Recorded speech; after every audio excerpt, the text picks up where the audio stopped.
नमस्कार. आज 4 सप्टेंबर 2022 वार आहे रविवार. पहा, आज रविवार असल्या कारणाने आज एडिटोरियल नसतात द हिंदू आणि लोकसत्ता दोन्हीमध्ये. तर आजचे जे वृत्तपत्र आहेत दोन्ही, लोकसत्ता त्याबरोबरच द हिंदू लागलीच असतील, म्हणजे एकाच व्हिडिओमध्ये आज असणार आहेत. तर पहा, सुरुवात करूयात आपण लोकसत्ता विश्लेषणाला. तर पहा, सर्वप्रथम गोतबया राजपक्षे जे म्हणजे सिंगापूरला त्यांनी रवाना झालेले होते, म्हणजे ज्या पद्धतीने निदर्शन वगैरे झाले होते त्यांच्या विरोधात, तेव्हा ते पुन्हा मायदेशी वगैरे परतलेले आहेत. ते न्यूज विचारणार येणार नाही, परंतु आपल्याला माहिती असायला हवं. त्यानंतर गुब्राचेव यांच्या अंत्यसंस्काराला पुतीन अनुपस्थित. म्हणजे पहा, ज्यांनी गुब्राचेव हे शेवटचे अध्यक्ष होते, म्हणजे USSRचे. ओके, USSR पुन्हा 1991 मध्ये विभाजलं गेलं. ओके, मग त्यामध्ये त्यांचा पण हात आपल्याला दिसून येतो. ओके, म्हणजे त्यांनी पण थोडस हे दिलेलं होतं त्यांना. त्यामुळेच आता जे रशिया वगैरे जे हे झालेले होते, म्हणजे स्वतंत्र झाले कशामुळे, तर यांच्यामुळेच वगैरे झाले होते. त्यामुळे युरोपियन युनियन यांमधून यांच्याकडे स्तुतीसुमन वगैरे येतात. मी हिस्ट्री ऑप्शनल ज्यांचा आहे त्यांना यापूर्वी एक लेख वाचायला वगैरे सांगितलेला होता, तो कदाचित तुम्ही वाचला असेल. ओके, परंतु इतिहास ज्यांचा आहे त्या GS1 मध्ये तेवढंसं आपल्याला डिटेलमध्ये वगैरे जायची आवश्यकता नाहीये, कारण प्रश्न विचारण्यात येत नाहीत. ओके, वर्ल्ड हिस्ट्री मधून. परंतु जे विद्यार्थी हिस्ट्री ऑप्शनलचे आहेत त्यांच्यासाठी ही न्यूज अगदीच महत्वाची होती. त्यानंतर पुढे गेल्यानंतर त्यानंतर पहा, एकल विद्याशाखा रद्द बातल. ओके, म्हणजे ज्या पद्धतीने आता आपण जे पाहतो, म्हणजे आपण ज्या विद्यालयात वगैरे शिकलो तिथे आर्ट किंवा कॉमर्स हे अशा पद्धतीने असायचं. ओके, किंवा सायन्स अशा पद्धतीने 3 शाखा अगदीच आपल्याला पाहायला मिळत होत्या. ओके, मग आता ही एकल विद्याशाखा. ओके, जर तुम्ही आर्ट म्हणजे विभाग तरी असायचा, किंवा कॉमर्स विभाग किंवा सायन्स विभाग. ओके, आता 11वी 12वीला तर तिन्ही एकत्र दिसतं. परंतु पुढे जर गेलात तुम्ही MA ला, किंवा पुढे MSc वगैरे जर करण्यासंबंधी जर गेलात, तर तिथं फक्त MA अशा पद्धतीचंच कॉलेज असेल. MA साठीच वेगळं कॉलेज, MCOM साठीचं वेगळं व सायन्स साठीचं, अशा पद्धतीने, म्हणजे MSc साठी वगैरे. मग ते आता तसं राहणार नाहीये. ओके, BA BSc वगैरे जे युजीचे आहेत, म्हणजे अंडर ग्रॅज्युएशन कोर्स आहे, त्यासंबंधीचे जे कॉलेज वगैरे पूर्वीचे अलग अलग होते, ते आंतरविद्याशाखा नव्हती पूर्वी. आर्ट मधले विषय म्हणजे आर्टचे विषय कॉमर्सला वगैरे अशा पद्धतीने इंटरचेंज वगैरे त्यामध्ये पूर्वी नसायचं, ते आता होणार आहे. ओके, महाविद्यालयांचे आता विलिनीकरण होणार आहे. जर पहा, आता म्हटल्याप्रमाणे जर आर्ट साठी वेगळं कॉलेज असेल व सायन्स साठी वेगळं व कॉमर्स साठी जर कॉलेज वेगळं असेल, तर या कॉलेजचं विलिनीकरण होईल. ओके, म्हणजे हे आर्ट, सायन्स आणि हे कॉमर्स जर वेगवेगळे सब्जेक्टचं जर असतील, हे कॉलेज सेपरेट जर असतील, तर यांचं तिघांचं विलिनीकरण वगैरे होणार आहे. ओके, ह्या विलिनीकरणातून म्हणजे एखाद्याला विद्यार्थ्याला जर MSc मधला एखादी सब्जेक्ट घ्यायचा आहे, आर्ट मधला पण एखादी सब्जेक्ट घ्यायचा असेल, तर त्याला आता इंटरचेंजेबल वगैरे करता येणार आहे. ओके, हे अशा पद्धतीने 2035 पर्यंत हे सर्व विभाग वगैरे नियुक्त्या वगैरे व्हायला पाहिजे, तसं UGCची गाईडलाईन्स वगैरे आलेली आहे.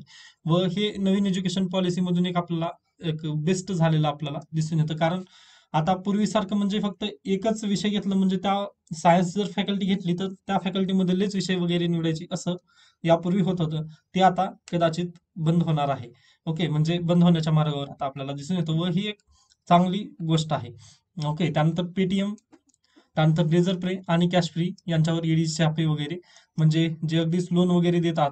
ओके, त्या संदर्भात आहे ते ते पण आपल्यासाठी काही आवश्यकताच नाही, पण यावरती एडिटोरियल वगैरे येईल येणाऱ्या काळामध्ये, तेव्हा आपण याच्यावरती चर्चा करणार आहोत. ओके, त्यानंतर पुढे यात आता पहा, यासंबंधी द हिंदूमध्ये पण एक्सप्लेन सिरीज आलेली आहे, ती पण आपल्यासाठी कामाची नाही. मी जे सांगितलं तेच आहे, म्हणजे आर्ट, सायन्स आणि कॉमर्स ज्या पद्धतीने पूर्वी म्हणजे वेगवेगळं चालायचं. ओके, म्हणजे आता ते आता बंद होणार आहे. 2035 पर्यंत सर्व जे महाविद्यालय वगैरे आहेत, ज्या महाविद्यालयामध्ये कला शाखा वगैरे नसणार आहे, त्यांचं डिपार्टमेंट वगैरे दुसऱ्या कॉलेजला तरी जोडण्यात येणार आहे. ओके, कारण असं फक्त एकटं आर्टच कॉलेज असं वगैरे अस्तित्वात येणार नाही, तर आता तिन्ही शाखेचं मिळून एक कॉलेज वगैरे असणार गरजेचं आहे. ओके, म्हणजे लॉ संबंधी पण त्यामध्ये तरतूद करण्यात आलेली आहे. म्हणजे पहा, विधी, अभियांत्रिकी, व्यवस्थापन, वाणिज्य असे एखाद्याच विद्याशाखेचे सखोल शिक्षण देणाऱ्या उच्च संस्थेला येत्या काळात दुसऱ्या संस्थेत विलीन कराव्या लागणार आहेत, अथवा महाविद्यालयांमध्ये विविध विद्याशाखांचे विभाग सुरू करावे लागणार आहेत. ओके, आता जर तुमचं लॉ कॉलेज असेल, ओके, आता गव्हर्नमेंटचं जर नॅशनल लॉ कॉलेज वगैरे जर पाहिलं आपण, तर त्यामध्ये लॉ फक्त विधीच शिकवलं जातं. त्यामध्ये MA चे वगैरे विषय देण्यात येत नाहीत किंवा सायन्स आर्ट वगैरे या संबंधीचे नसतात. परंतु आता त्या नॅशनल लॉ कॉलेजमध्ये पण आपल्याला अ, विधीसोबतच अन्य विषयाला पण जोडून द्यायचं आहे, हे तुम्ही समजून घेतलं असाल. ओके, त्यानंतर पुढे चला.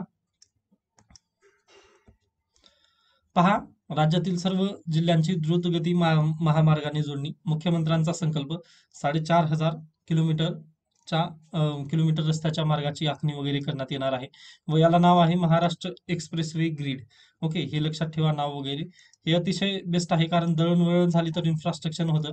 ओके, हे इन्फ्रास्ट्रक्चर डेव्हलपमेंट आहे व यातूनच पुढे विकास हा जास्त होत असलेला इंडस्ट्रियलायझेशन वगैरे होईल, यासंबंधी आपल्याला हे पाहता येतं. ओके, त्यामुळे इन्फ्रास्ट्रक्चर इज मेन. तर पहा, हे प्रश्न आपल्याला GS3 मध्ये वगैरे विचारण्यात येऊ शकतं.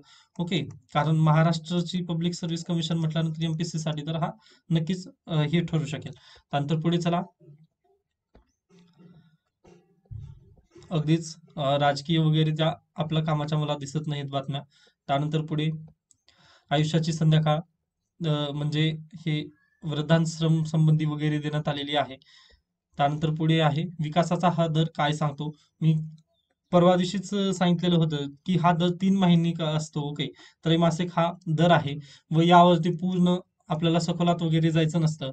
तुम्हाला या बद्दल मी मृणाल सरांचं म्हणजे जे त्यांची सिरीज वगैरे येणार आहे ते पण मी ऑलरेडी सांगून ठेवलेलं आहे व त्यांच्या चॅनलला तुम्ही वगैरे जॉईन करून ठेवा. ओके, मग ते ऑटोमॅटिकली होईल. एवढं डिटेलमध्ये आतापासूनच तुम्हाला पण विचारलं जाणार नाही. तुम्हाला अर्थसंकल्प कशामुळे असं म्हणतात, म्हणजे पहा, टॉपर्सचं जरी व्हिडिओ पाहिलं, जर मी सांगितलं ते ऐकत नसाल तरी टॉपर्स जे व्हिडिओ म्हणतात ते इकॉनॉमिक सर्व्हे का म्हणतात. मग इकॉनॉमिक सर्व्हे मध्ये हे सर्व डेटा वगैरे क्लिअर होतं व त्यामध्ये लास्टला शेवटी सजेशन वगैरे देण्यात येतात. ते सजेशन जर तुम्ही पाठ केला तर तुम्हाला डायरेक्टली काय होतं, परीक्षेमध्ये डायरेक्टली लिहिता येतं. म्हणजे तुम्हाला स्वतःची सजेशन वगैरे बनवण्याची तिथं काही गरज पडणार नाही. त्यानंतर प्रस्तावना पण त्या इकॉनॉमिक सर्व्हे मध्ये वगैरे असते. तुम्ही एकदा यावर्षीचं इकॉनॉमिक सर्व्हे वगैरे काढून पहा, म्हणजे गेल्या वर्षीचं यावर्षी प्रकाशित झालेलं, त्यामध्ये तुम्हाला सर्व बातम्या वगैरे मिळून जातील व कशा पद्धतीचं असतं हे पण तुम्हाला समजून येईल. त्यामुळे मी या आकडेवारीला वगैरे आताच घेत नाहीये की कशा पद्धतीने काय झालं एप्रिल जून वगैरे, ते मला आवश्यकता वाटत नाहीये. प्लीज तुम्ही एकदाच इकॉनॉमिक सर्व्हे वगैरे आल्यानंतर पाहून घेऊ शकता.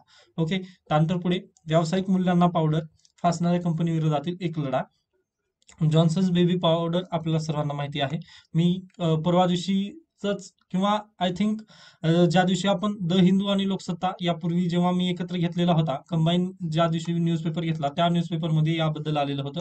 ऍस्बेस्टोस हे घटक सापडलेले आहेत. ओके, ऍस्बेस्टोस घटक सापडल्यामुळे या पावडरला वगैरे US आणि कॅनडा वगैरे यांनी बॅन केलेलं आहे. मग 2023 पासून भारतामध्ये पण ह्याचं कंपनीचं प्रोडक्शन वगैरे बॅन होणार आहे. त्याबद्दलच हे सर्व काही इथे देण्यात आलेलं आहे. फक्त आपल्याला हे ऍस्बेस्टोस याची गरज आहे, कारण एन्व्हायरमेंट मध्ये डायरेक्टली आपल्याला विचारण्यात येतं ऍस्बेस्टोस घटक वगैरे त्या संदर्भात. व यामुळे काय होतं तर कॅन्सर होतं. कॅन्सरचा धोका आपल्याला दिसून येतो. ओके, यामुळे जॉन्सन्स बेबी पावडर जे आहे ते कंपनी काढून घेत आहे. ओके, कारण कॅन्सरचे धोके वगैरे जाणवत आहेत व कंपनीला मोठा फटका बसलेला आहे. ओके, न्यायनिवाडा वगैरे देताना कंपनीला जेवढ्या जणांना म्हणजे त्यांना काय म्हणतो आपण परतावा वगैरे द्यावा लागतो. ओके, त्यामुळे ही कंपनीच आता बंद होण्याच्या कगारवर आहे. ओके, त्यामुळे हे लेख वगैरे आपल्याला गरजेचं नाही. मी फक्त हे सांगितलं ऍस्बेस्टोस. त्या दिवशी पण याबद्दल मी सखोल चर्चा केलेली आहे. तुम्ही तो पण व्हिडिओ एकदा पाहून घेऊ शकता. ओके, त्यामुळे मी याला स्किप करून पुढे जातोय. पहा, त्यानंतर गल्लीत आणि दिल्लीत डबल इंजिन नको रे बाबा, म्हणजे याची पण आवश्यकतेचं नाहीये की आपल्याला कशामुळे काय म्हणजे जे हे असतात. म्हणजे आता पहा, जेव्हा आपण पाहिलं अगदीच मिड 90 एरा, ओके, त्यामधून जेव्हा काँग्रेसची सत्ता एकदा पडली, ओके, म्हणजे आपण काय म्हणतो इमर्जन्सी एरामध्ये जेव्हा काँग्रेस पडलं तेव्हापासून बहुमतात कोणतंही सरकार वगैरे नाही, तर त्यांना अगदीच दोन पक्षाची वगैरे मिसळणी करूनच त्यांना बहुमत वगैरे स्पष्ट करावं लागत आहे. एक अलग स्पष्ट बहुमत ज्या पद्धतीने जवाहरलाल नेहरू, इंदिरा गांधी यांच्या काळात वगैरे होतं ते आता दिसून येत नाहीये. त्यामुळे हे गरजेचंच आहे. ओके, जर सरकार स्थापन करायचं म्हटलं तर दोन पक्ष एकत्र यावेच लागत आहेत. ओके, तेव्हाच आपल्याला बहुमताचं सरकार वगैरे अस्तित्वात येईल असं आपल्याला सांगता येतं. त्यामुळे हे पण आवश्यकतेचं नाहीये की कशा पद्धतीने वगैरे होईल. तर फक्त हे आपल्याला कुठे म्हणजे GS2 मध्ये जे नेमकं आहे संसदीय लोकशाही पद्धत वगैरे जे आहे आपलं ते गरजेचं आहे. हे आपल्याला तेवढं मला आवश्यकतेचं वाटत नाहीये, की डबल इंजिन असो की ट्रिपल इंजिन असो ते आपल्यासाठी आवश्यकतेचं मला नाही वाटत. त्यामुळे मी याला पण स्किप करतोय. ओके, म्हणजे त्यानंतर पुढे पहा, पोलिसांच्या घरांसाठी 25% आरक्षण. त्यानंतर पुढे पहा, मराठी नामफलकाचा अध्यादेश कागदावरच. आता पहा, अध्यादेश यासंबंधी मी ऑलरेडी सांगितलेलं आहे. ओके, मग अगदी तसंच जर पाहिलं तर जेव्हा वटहुकूम पण म्हणतात आपल्या भाषेत त्याला, तर पहा, अध्यादेश हा इंग्रजी भाषेत आहे व मराठी फलकांसाठी आहे. म्हणजे हे पण थोडंसं वाईट स्थिती आपल्या महाराष्ट्राची वगैरे आपल्याला दिसून येते. आता अगदी तसंच आहे, एमपीएससीचं सिलेबस त्यांनी दिलेला आहे इंग्लिश माध्यमातून, म्हणजे पूर्णतः कॉपी पेस्ट आहे. पण त्यांनी कदाचित मराठी माध्यमातून थोडं तरी सिलेबस वगैरे त्यांनी द्यायला हवं होतं, असं माझं मत आहे. ओके, कारण बहुतांश भाग हा महाराष्ट्रातील हा मराठीतून एमपीएससी देणार आहे. जर त्यांना पूर्वीच जर इंग्लिश येत असती तर कदाचित ते युपीएससी दिले असते, न की महाराष्ट्रासाठी म्हणजे एमपीएससीच्या यामध्ये वगैरे बसले असते. ओके, असं माझं पूर्व मत आहे. परंतु ते तुम्हाला पण योग्यच वाटत असेल, कारण मी पण मराठीचेच व्हिडिओ घेऊन येत आहे. त्याचं पण माझं मागचं कारण तेच आहे. कारण पहा, अगदीच संदर्भ पुस्तक वगैरे मराठी माध्यमातून नाहीत. आता भरपूर जणांचे मला कमेंट वगैरे येत आहेत, जे पूर्वीचा आपण बुक लिस्ट वगैरे बनवलेला आहे, परंतु ऑप्शनच नाही आहे आपल्यासाठी. ओके, म्हणजे तेवढेसे पुस्तकं वगैरे नाहीतच आपल्याकडे, म्हणजे ज्यातून तुम्ही लिहू शकता. सगळे पुस्तकं आहेत पूर्वीचे, जे फक्त फॅक्टचे आहेत. फॅक्ट म्हटल्यानंतर कसं अगदी डीपमध्ये जाऊन त्यांनी फॅक्ट दिलेला आहे, परंतु तुम्हाला डिस्क्रिप्टिव्ह त्याबद्दल लिहिता येत नाही. ओके, तुम्हाला तुमचे विचार वगैरे त्यामधून डेव्हलप करता येत नाही. त्यामुळे मी म्हणजे तुम्हाला इंग्लिशचं थोडं तरी संदर्भ वगैरे वाचावंच लागेल. ओके, त्यानंतर पुढे चला, म्हणजे ते पण न्यूज कामाचे नाही, फक्त मला वाटलं त्यानिमित्ताने मी सांगितलं. आता इथून तर म्हणजे या बातम्या तर आपल्या कामाच्या नाहीत, परंतु एक आहे सेरेनाचा सायनॉर. म्हणजे पहा, सेरेना विल्यम्स या म्हणजे पहा, गेल्या 2 दशकापासून टेनिस कोर्टवर अनेक विक्रम करणाऱ्या सेरेना विल्यम्सने अमेरिकन खुल्या टेनिस स्पर्धेच्या तिसऱ्या फेरीनंतर टेनिस प्रवासाला पूर्णविराम दिला, म्हणजे त्या रिटायरमेंट घेतलेले आहेत. त्यानंतर आज पुन्हा भारत पाकिस्तान क्रिकेट द्वंद्व. ओके, त्यानंतर अशा पद्धतीने पुन्हा लोकरंग मॅसिक मिनी मॅगझिन वगैरे चालू झालेलं. यामध्ये पण जर वाचनाची आवड वगैरे जर असेल तर तुम्ही वाचून घेऊ शकता. जागतिकीकरणात होरपळणाऱ्यांच्या कथा आणि व्यथा ही कादंबरी आहे गावही. ओके, आता हे अगदीच मी तुम्हाला रेकमेंड करत असतो, की जागतिकीकरण आपल्याला टॉपिक आहे GS1 मध्ये वगैरे येतात प्रश्न याबद्दल.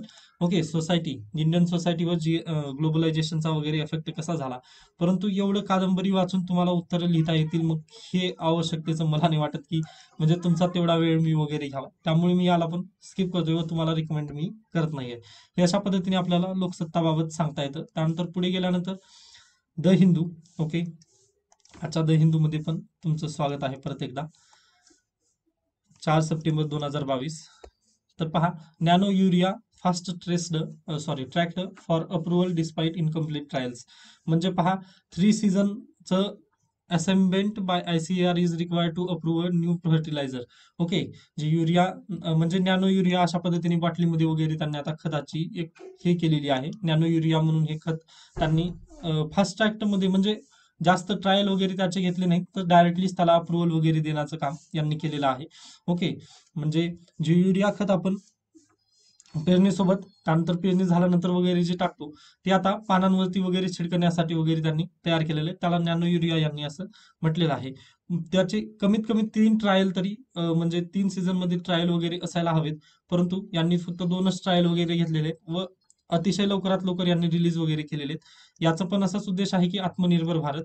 ओके, कारण जी आपली आयात वगैरे होती युरिया संबंधीची ती खूप आहे, तर ती कमी करण्यासाठी वगैरे हे नॅनो युरिया यांनी हे केलेलं आहे. मग आता तुम्ही हे डायरेक्टली तुमच्या भाषेतून वगैरे लिहू शकता, की आत्मनिर्भर भारत व जरी लेख वगैरे किंवा निबंध वगैरे जर लिहायचा तुम्हाला जर प्रश्न आला, तर त्या संदर्भात तुम्ही डायरेक्टली लिहू शकता, की आत्मनिर्भर भारत संबंधी आणखीन एक म्हणजे आपण जे GS3 मध्ये अशा पद्धतीचा प्रश्न होऊ शकेल तयार. पहा, आत्मनिर्भर भारत जर आलं किंवा आपलं जे कृषी आहे, कृषीमधील तंत्रज्ञान वगैरे आहे त्या संदर्भात GS3 मध्ये दोन्ही प्रश्न होऊ शकतात तयार.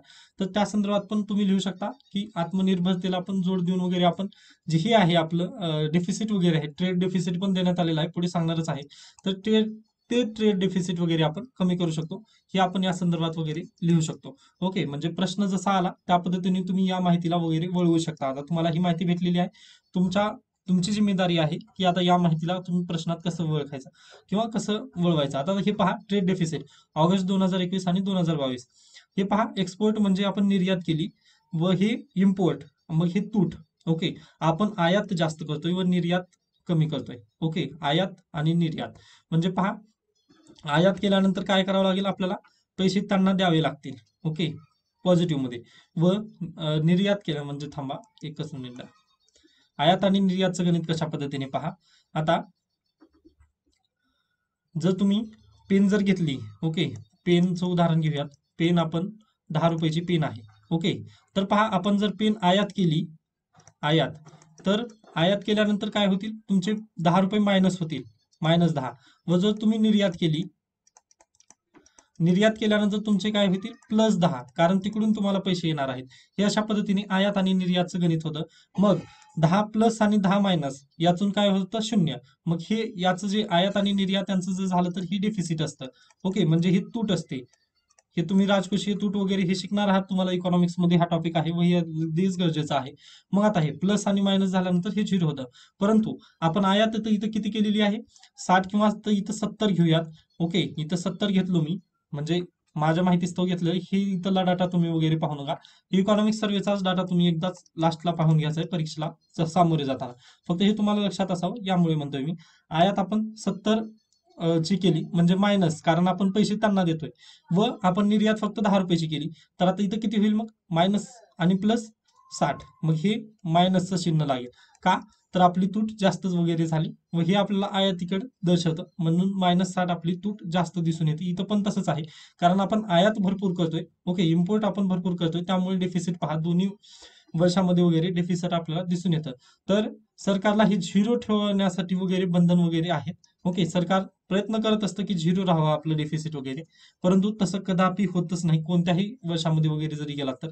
व अगदी युएसएचं पण तसं होत नाही. ओके, फक्त त्यांनी प्रयत्न करत राहतात, कारण जास्त डेफिसिट जर वाढलं तर देशात महागाई वगैरे वाढण्याचे जास्त आपल्याला चान्सेस दिसून येतात. ओके, त्यानंतर पुढे चला. ही पहा न्यूज आपण इकडे ऑलरेडी लोकसत्तामध्ये वगैरे चर्चा केली त्याबद्दल, तिथं त्यामुळे मी त्याला स्किप करतोय. त्यानंतर पुढे या, हे फिल्मी दुनिया, याचं पण आपल्याला आवश्यकतेचं नसतं. त्यानंतर पुढे चला. Should is new head of NALSA. नालसावरती 2019 किंवा सॉरी 2020 UPSC मध्ये प्रश्न येऊन गेलेला आहे. President Droupadi Murmu has appointed justice DY Chandrachud as the executive chairman of the National Legal Service Authority NALSA on Friday. Okay, तर पहा, NALSA has been constituted under the Legal Services Authorities Act 1987 to provide free legal services to the weaker section of the society. Okay, म्हणजे सर्वांना free मध्ये legal advice वगैरे देण्यासाठी ही authority वगैरे कार्य करते. या अथॉरिटी 1987 मध्ये वगैरे कार्यरत आहे. 1987 पासून आपल्याला कार्यरत असलेली दिसून येते. हे तुम्हाला अगदी माहिती पाहिजे. ओके, म्हणजे हे गरजेचं आहे. यापूर्वी CJI UU ललित होते, त्यांची जागा व्हॅकंट झाली, कारण ते आता चीफ जस्टिस ऑफ इंडिया म्हणून कार्यरत आहेत. त्यामुळे त्यांच्या जागी आता कोण आलेले आहेत, जस्टिस चंद्रचूड. ओके, हे आपल्याला माहिती असायला पाहिजे. नालसा, त्यानंतर लालसा पण आहे स्टेटसाठी, पण आपल्याला ते पण माहिती असायला पाहिजे. ओके, तुम्ही हे जेव्हा शिकत असता पॉलिटीमध्ये वगैरे, तेव्हा तुम्ही प्लीज तुम्ही हे सर्व पाहून घ्या. ओके, त्यानंतर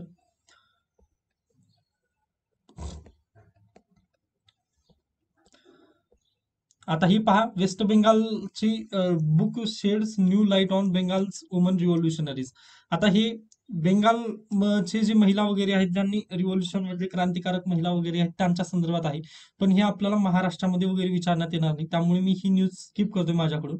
पण तुम्ही जर वेळ भेटला तर नक्की या न्यूजला वगैरे प्रेफरन्स देऊ शकता. ओके, म्हणजे वेस्ट बेंगालच्या या महिला आहेत, त्यामुळे महाराष्ट्रात तेवढा इफेक्ट यांचा पडणार वगैरे नाही, असं माझं मत आहे. ओके, त्यानंतर पुढे चला. त्यानंतर पहा, why is inflation rate different across states. आता हे पण तेच आहे, PV चिदंबरम यांनी तिकडे लिहिलेलं आहे, अगदी त्याच पद्धतीने इथे पण यांनी तयार केलेलं. हे पण मी स्किप करतोय. ओके, पाहूयात, कारण याला भरपूर कारणं वगैरे आपल्याला दिसतात, की म्हणजे प्रत्येक राज्याचं इन्फ्लेशन दर जे महागाई दर जे असतं ते कमी जास्त का, या संबंधित 2-3 दिवसापूर्वीचा द हिंदूचा डेटा पॉईंट जो होता त्यामध्ये डेटा वगैरे देण्यात आलेला होता. मग त्यामध्ये भरपूर कारण असू शकतात. ओके, कारण प्रत्येक राज्य सरकार वगैरे काय करतं, टॅक्स स्वतःच्या प्रमाणात वगैरे लावत असतं.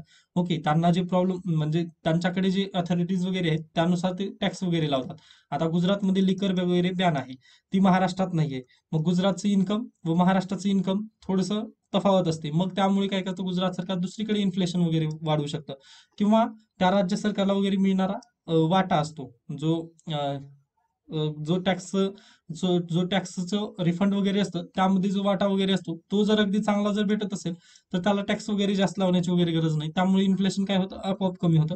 हे अशा पद्धतीचे कारणे तुम्ही जीएसटी मध्ये एकदा टॅक्सेशन वगैरे शिकाल तेव्हा हे तुम्हाला अगदीच समजून येणार आहे. त्यामुळे हे परत परत वगैरे म्हणजे जास्त रिडिंग याबद्दल वगैरे करण्याची मला आवश्यकता वाटत नाहीये. त्यानंतर बेल फॉर वुमन म्हणजेच तिस्ता सिटलवाड यांची जी बेल वगैरे मिळाली त्या संदर्भात सीआरपीसी मध्ये वगैरे काय तरतूद वगैरे करण्यात आलेल्या त्या संदर्भात देण्यात आलेला आहे. तर हे पण मी कालच बोललो व याबद्दल जास्त चर्चा वगैरे मला आवश्यकता वाटत नाहीये. कारण पहा, महिलांना जे सनसेट वगैरे झाल्यानंतर अटक वगैरे करू नये हे अशा पद्धतीची तरतूद वगैरे जी आहे हे तुम्हाला पण ऑलरेडी पूर्वीपासूनच माहिती आहे. मग या संदर्भातच त्यांनी पुढे वगैरे जास्त त्यांनी दिलेला आहे. व सीआरपीसी बद्दल वगैरे प्रश्न अद्याप तर आलेले नाहीत. ओके, म्हणजे जरी आले तर आयपीसी ला धरून येतील की आयपीसी मध्ये काही चेंज वगैरे करावे लागतील का, हे अशा पद्धतीने नक्की विचारण्यात येतील. ओके, व यापूर्वी पण मी दरवेळेस बोलत बोलत काही ना एक दोन बद्दल त्याबद्दल सांगतो, ते जरी लिहिलात तुम्ही तर ते चालतं. त्यानंतर Vostok 2022 why is India not joining naval drill. आता पहा, रशियाचा सॉरी युएस आपण एक स्टॉक वगैरे आर्मीसाठी वगैरे जॉईन केलेली आहे. तरी पण त्याबद्दल जो युएसचा जे हे आहे त्यांचा दबाव वगैरे आपल्याला येत असलेलं वगैरे दिसून येत आहे. व ही एवढंच आपल्याला मला नाही वाटत की हे यातून प्रश्न वगैरे विचारण्यात येतील. कारण युएस आणि आता हे पहा, रशिया आणि चायनाचा ही ग्रुपिंग झालेली आहे तयार, कारण त्यांचं ट्रेड चालू आहे त्यांच्या करन्सी मधून वगैरे. ओके, मग भारताने पण रशियासोबत करार करून रशियन करन्सी सोबत आपला ट्रेड वगैरे चालू केलेला आहे. व थोडासा युएस त्यावरती नाराज असणारच आहे. मग युएसनं त्याबद्दलच स्टॉक जे आपण हे केलेलं त्या संदर्भात पण त्याची नाराजगी वगैरे त्यांनी साफ जाहीर केलेली आहे युएसएनं. पण याबद्दल पण म्हणजे हे होणार नाही की म्हणजे इंटरनॅशनल रिलेशनचा प्रश्न वगैरे इथून तयार होऊ शकत नाही असं माझं मत आहे. त्यामुळे मी याला स्किप करतोय. म्हणजे आय मध्ये हे तुम्हाला समजून येतील, त्यामुळे जाऊ द्या त्याला आपण. त्यानंतर how will UGC execute the college cluster plan. हे आपण पहा, लोकसत्तामध्ये आताच चर्चा केली की कशा पद्धतीने याचं पुढे हे होणार आहे उदय वगैरे. ते 2035 वगैरे त्यांनी गाईडलाईन्स वगैरे दिलेली आहे. ते पण आपल्यासाठी म्हणजे मला कामच वाटत नाहीये, म्हणजे ऑलरेडी चर्चा केली त्यामुळे मी याला पण स्किप करतो. म्हणजे हे एक्सप्लेनेटरी सिरीज आहे. ओके, त्यानंतर हे पर्सन इन न्यूज अदानी यांच्याबाबत. ओके, म्हणजे हे पण पर्सन इन न्यूज मध्ये महाराष्ट्रा संदर्भात वगैरे थोडंसं जर असतील किंवा आपल्यासाठी जर गरजेचे वाटले तर मी घेतलं असतं. म्हणजे पण हे तेवढेसे मला वाटत नाही, तो थोडंसं पॉलिटिकल वगैरे आहे त्यामुळे मी स्किप करतोय. व परीक्षेमध्ये थोडंसं वेगळ्या चर्चेने वगैरे येतात कंबाईनला वगैरे. ओके, मग हे अशा पद्धतीने सर्वांना मान्य असलेले असे तर येणार नाही. फोर्ब्सची यादी वगैरे 2-3 वेळा विचारून गेलेली आहे राज्यसेवेला वगैरे. ओके, मग ते जर आलं कदाचित तर ते मी नक्की घेईन.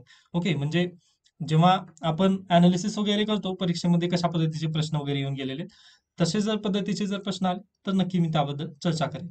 ओके, त्यानंतर सेरेना विल्यम्स या रिटायरमेंट घेतलेल्या आहेत त्या संदर्भातच परत एकदा देण्यात आलेलं आहे. हे द हिंदूमध्ये आहे. ओके, हे अशा पद्धतीने पहा. आता शेवटचं पेज, यामध्ये going deep under the Borra caves in Andhra Pradesh are geo tourist delight. म्हणजे पहा, यापूर्वी 2015-16 मध्ये युपीएससीने एक प्रश्न विचारलेला होता की अशा पद्धतीचं पूल, जे लाकडी पूल वगैरे कुठे कोणत्या राज्यामध्ये वगैरे आहे त्या संदर्भात प्रश्न विचारण्यात आलेला होता. मग असं होऊ शकतं environment tourist Jio tourist spot वगैरे कुठे आहे किंवा बोरा क्यूज कुठे आहेत, तर ते स्टेट आहे आंध्र प्रदेशमध्ये वगैरे आपल्याला सांगता यायला पाहिजे. डायरेक्टली प्रश्न हा येऊ शकतो. म्हणजे जिओ टुरिस्ट पॉइंट हा उदयास आलेला आहे. म्हणजे ही जी गुहा आहे गुहेमध्ये टुरिस्ट वगैरे कशा पद्धतीने त्यासंबंधी सर्व काही दिलेलं आहे. म्हणजे दगडांना चकाकी वगैरे देण्यात आलेत किंवा पायऱ्या वगैरे 400 पायऱ्यात वगैरे करण्यात आलेत. हा 10 ते 5 पर्यंत वगैरे हे ओपन वगैरे असतं टुरिस्टसाठी वगैरे. हे सर्व काही त्यांनी म्हणजे डिटेलमध्ये वगैरे दिलेलं आहे. व हे जे मी आपण मॅगझिनमध्ये सीताराम राजू ओके, सीताराम राजू वगैरे जे हे केलेलं होतं आपण, म्हणजे कव्हर केलेलं होतं पहा. कुठे गेली हे पहा news. Alluri Sitaram Raju district, okay इथं आहे हे. ओके, ईस्टर्न घाटवर आहे. हे तुम्हाला अगदी माहिती असू द्या. अल्लुरी सीताराम राजू या संदर्भात पण तुम्हाला नक्कीच हे अगदी कामाला येईल. म्हणजे बोरा केव्ज कुठे आहेत तर आंध्र प्रदेश आणि अल्लुरी सीताराम राजू या डिस्ट्रिक्ट मध्ये हे तुम्हाला मिळून जातील. जर कदाचित तुम्ही आंध्र प्रदेशमध्ये वगैरे जर पर्यटनाला गेला तर नक्कीच तुम्ही पण या संदर्भात भेट देऊ शकता.